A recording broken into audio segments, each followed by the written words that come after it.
As instalacións do Instituto Campo de San Alberto acollerán o vindeiro 17 de maio, coincidindo coa celebración do Día das Letras Galegas, a terceira edición do Estival Fest, organizado pola Concellería de Cultura.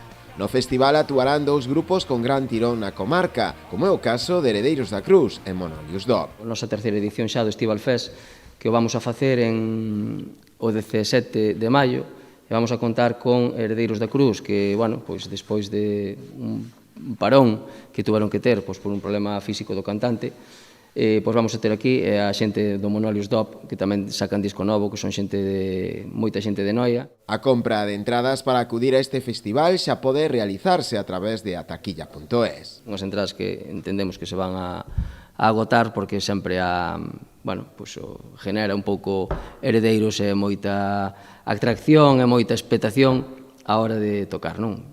Teñen, creo que un club de fans todo por onde son eles, de Ribeira, Boiro, Puebla, Muros, Vimianzo, toda esta zona, que vai ser moi importante.